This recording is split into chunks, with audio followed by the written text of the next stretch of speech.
Voilà, je fais cette vidéo en soutien à Zachariassi, qui pour moi a fait des choses carrées et transparentes depuis le début.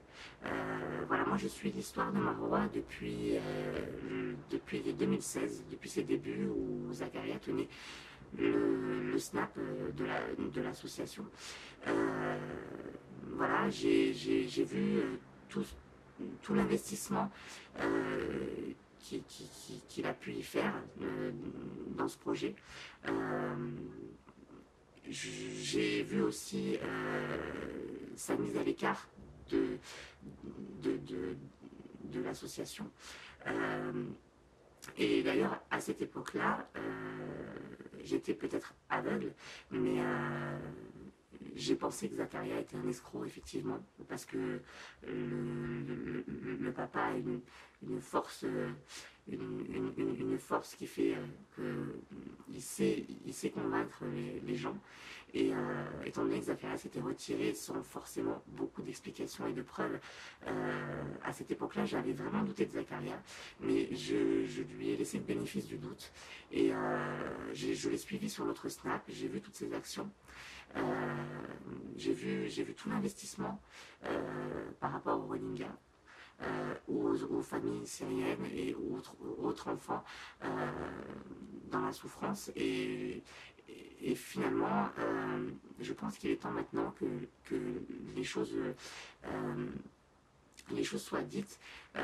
Moi, alors, pour faire court, j'ai pas mal de connaissances dans le milieu médical, dans le Var, où est en ce moment hospitalisé Marois. Et lorsque le papa a demandé une IRM pour sa fille, j'ai immédiatement contacté la personne qui tient le SNAP. Donc, qui est cette personne finalement? Je ne sais pas si c'était le papa ou quelqu'un de l'association, en expliquant qu'il me fallait quelques éléments s'il voulait peut-être avoir de l'aide, que je pouvais contacter certaines personnes qui seraient susceptibles de lui obtenir un rendez-vous, mais qu'il fallait qu'on évalue les risques par rapport au transport de Marois. Sur ce snap, j'ai eu que des réponses telles que merci beaucoup, merci du soutien. Euh, D'ailleurs, j'ai fait des captures que j'ai envoyées à Zacharia. Voilà, donc je pense que euh, ces captures, s'il juge bon de les publier, il le fera. Euh, voilà, il me semble que moi, en tant que maman, euh, si j'avais été dans leur cas, je pense que si quelqu'un m'apportait une solution, au même moment où je fais un appel à l'aide euh, pour un examen médical, et qu'une personne vient vers moi et me propose de lui ouvrir son carnet d'adresse pour, euh, pour lui obtenir un rendez-vous, je pense que je ne traînerai pas et j'aurai autre chose à dire que merci beaucoup, merci du soutien. Voilà.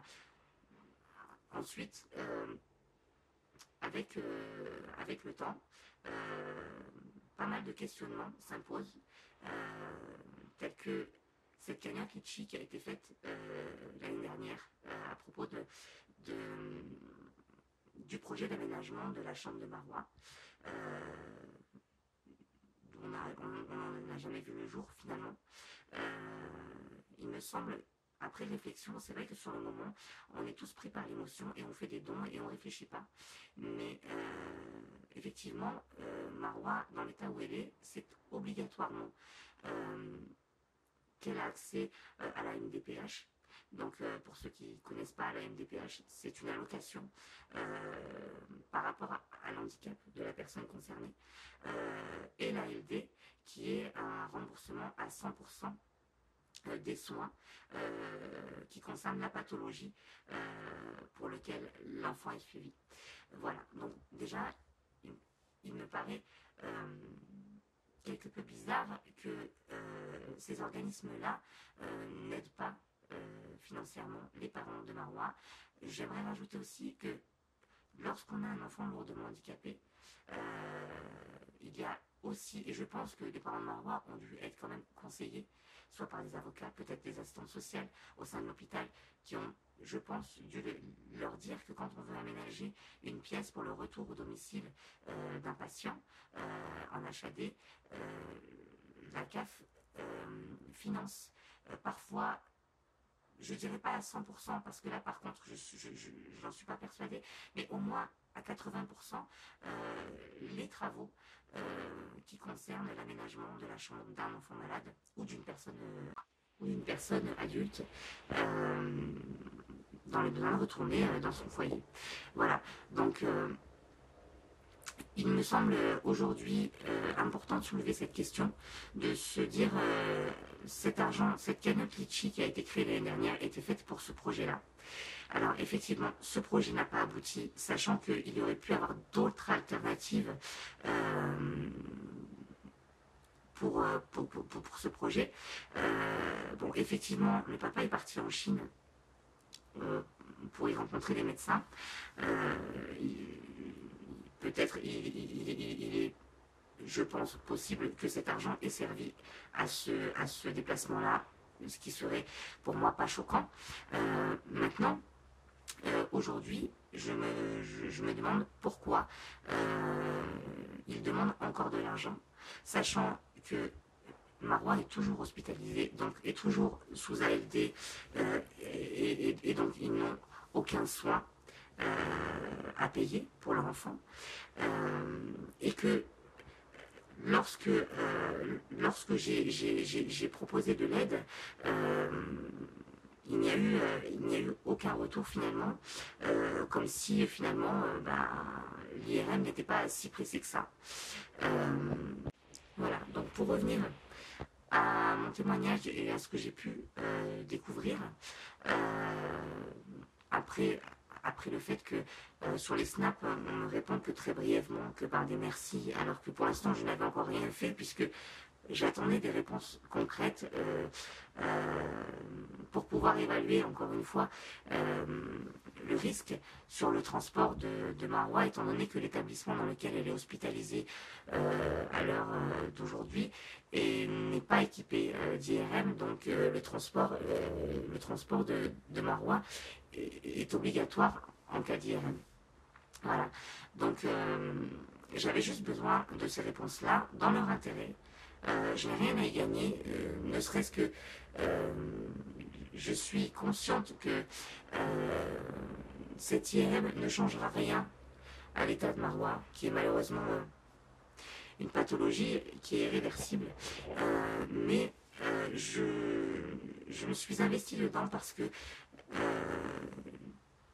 c'est une IRM de convenance, mais une IRM pour moi qui était nécessaire pour les parents, pas pour Marwa, mais pour les parents, parce que c'est un cheminement vers l'acceptation d'une issue qui est certainement et irrémédiablement fatale, mais pour ça il faut que les parents se préparent à ça, et j'avais bien compris moi cet appel. Je pense que les parents de Marwa sont au courant de l'issue, et qu'ils ont. Je vais parler là pour la maman, parce que pour l'instant le papa, on ne sait pas trop finalement ses intentions, mais je pense que demander une IRM au stade où on est cette petite, c'est surtout une façon d'accepter, de connaître l'évolution et de faire son cheminement psychologique afin de mieux anticiper ce qui va se passer dans l'avenir. Voilà, donc et c'est pour ça que je me suis engagée et que j'ai passé quelques coups de fil et j'ai essayé de comprendre. Je me suis rapprochée de gens qui avaient qui pouvaient éventuellement débloquer la situation, parce que pour une IRM, Emmanuel Macron ne fera rien. Peut-être pour les médecins chinois, il pourrait intervenir, mais pour une IRM, malheureusement, quand elle est refusée déjà dans un établissement hospitalier, c'est pour des raisons bien précises. Alors on peut, par coup de téléphone, bien sûr, on ne va pas se mentir, on peut essayer de débloquer les choses par connaissance. C'est d'ailleurs ce que j'ai voulu faire, vraiment en soutien pour les parents. Mais avant ça, on ne peut pas prendre ce rendez-vous sans, encore une fois, connaître les risques sur le transport de Marwa, parce que avant tout, il ne faut pas que Marwa souffre durant cette intervention. Voilà. Voilà, donc j'espère avoir été bien précise sur tout ce que j'ai pu dire. Voilà, moi aujourd'hui, j'ai contacté Zakaria suite donc à ces snaps où il expliquait avoir été accusé à tort encore une fois et toutes ces questions se remontaient à moi en me disant bon, cet argent de la cagnotte précédente, c'était pour un projet bien précis qui n'a pas abouti. Aujourd'hui, il y a encore une cagnotte qui est en route, une cagnotte Litchi, mais à quoi sert-elle puisque je tiens aussi à revenir sur quelque chose, c'est que quand j'ai contacté un médecin pour en savoir plus sur les raisons pour lesquelles on peut refuser une IRM, sachant que le papa de Marois avait dit que si c'était une question d'argent, il paierait l'IRM. Donc moi, je suis partie dans mes connaissances en leur disant, voilà, ce n'est pas une question de sécurité sociale, on est d'accord que c'est une IRM de convenance, que les parents sont prêts à régler les frais médicaux si les médecins jugent que au niveau de la sécurité sociale ce n'est pas juste et que voilà, si c'est un problème de sécurité sociale, les parents s'engagent à payer l'examen. Voilà, donc étant donné que le rendez-vous est pris pour l'IRM et sera remboursé comme, comme chaque personne qui passe une IRM, donc l'argent de cette cagnotte Litchi sert au juste à quoi elle sert pour les déplacements du père, mais quel déplacement quand la semaine dernière, il annonçait recevoir 55 000 euros. Est-ce que quelqu'un s'est posé la même question que moi en se demandant pourquoi 55 000 euros? Pourquoi faire? Pour l'opération de Marois avec des médecins chinois, sachant que rien n'est débloqué pour l'instant et qu'une cagnotte Litchi aurait pu être faite à partir du moment où il y avait vraiment l'accord pour l'opération des médecins chinois. Pour l'instant, tout est bloqué. Il n'est pas question pour l'instant que des médecins autres que français opèrent Marois. Donc cette cagnotte Litchi grimpe. Mais pour quelle raison? Posez-vous les bonnes questions. Pour quelle raison cette cagnotte augmente? Pour quelle raison faites-vous un don? J'ai fait plusieurs fois, enfin 2 fois exactement, des dons. Et c'est pour ça qu'aujourd'hui je me sens concernée, parce que j'ai l'impression d'avoir été bernée. Parce que finalement tout cet argent, si le papa de Marois n'a rien à se reprocher, pourquoi il ne nous fournit pas les preuves? Pourquoi s'il a fait vraiment des travaux pour sa fille, s'il a fait des déplacements pour son enfant, pour des rendez-vous médicaux, ou voilà, pourquoi quand on lui demande de nous fournir, ce qui est totalement pour moi normal, à partir du moment où vous participez à une cagnotte, où vous donnez de votre argent pour une cause, quelque part il est normal que la personne qui reçoit les dons vous rende des comptes, pas personnellement, mais globalement en postant comme Zakaria le fait pour les Rohingyas en ce moment. Et là, malheureusement, il est obligé de se justifier aujourd'hui suite aux accusations, encore une fois, de l'association du père et des gens de l'association Jamais sans Marois. Nous sommes tous dans notre bon droit en demandant au papa des justificatifs. Je veux dire, s'il n'a rien à se reprocher, à ce moment-là, qu'est-ce qui m'empêche de poster, voilà, et bien pour ma fille j'ai fait ça, pour ma fille j'ai fait tel devis, pour ma fille j'ai dû me déplacer à tel endroit, voilà, sur le compte Litchi j'ai dû retirer telle somme pour tel examen ou pour tel déplacement. Je veux dire, si vraiment les choses étaient faites honnêtement, il n'y aurait pas de problème. Et tout serait fait en transparence sans qu'on doive supplier cette personne. Zakaria, personne ne le supplie. Dès qu'il reçoit un don ou dès qu'il fait une action, il la justifie par vidéo. il n'attend pas qu'on vienne lui demander des comptes. Aujourd'hui, je pense qu'il est temps que des gens qui, qui ont gravité autour de la famille de Marois, notamment du papa, qui ont vu des agissements qui pour eux sont immoraux, il est temps aujourd'hui de rétablir la vérité, parce que dans le fond, si vous qui m'écoutez aujourd'hui êtes parents, est-ce que vous seriez capable, si Zakaria prouve, et c'est ce qu'il est en train de faire, et j'ai confiance en lui, si demain il est prouvé que le papa a détourné les fonds à des fins personnelles, vous en tant que parent, seriez-vous capable de faire ça avec une enfant qui est mourante, parce que Marois est mourante? Se servir d'une enfant mourante, la filmer, afin d'obtenir des dons,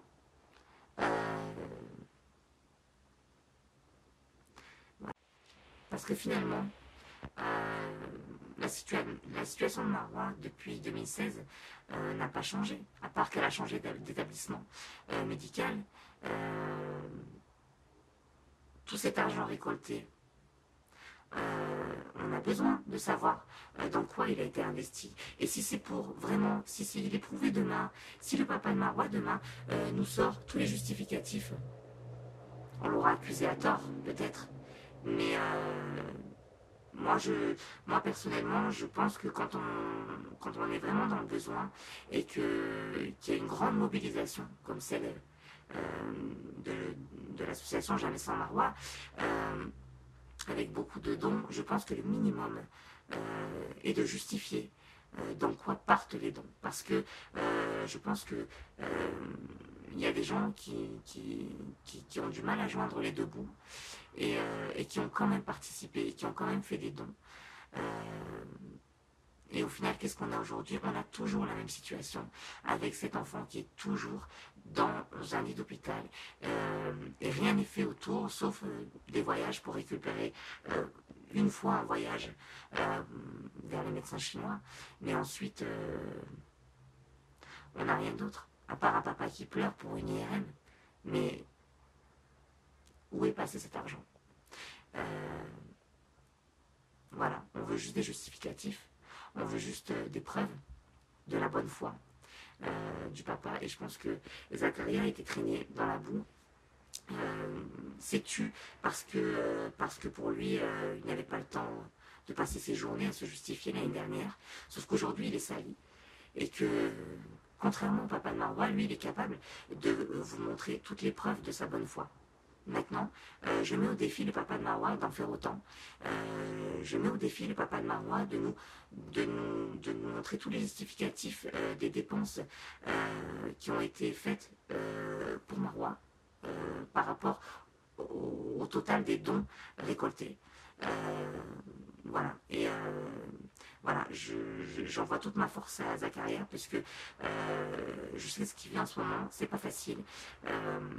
Il est accusé, il doit se justifier, et en attendant, c'est au détriment de son association pour les Rohingyas. Il est obligé de mettre ça en suspens pour se justifier. Et encore une fois, je pense qu'il est temps pour le papa de Marois, s'il n'a vraiment rien à se reprocher, de montrer tous les justificatifs. Voilà. Force à toi, Zakaria. J'espère que la vérité éclatera bientôt, pardon, et que tu puisses repartir au Bangladesh le cœur serein, sans te demander ce qui va t'attendre quand tu vas rentrer, et que ton honneur soit lavé. Voilà. Force à toi.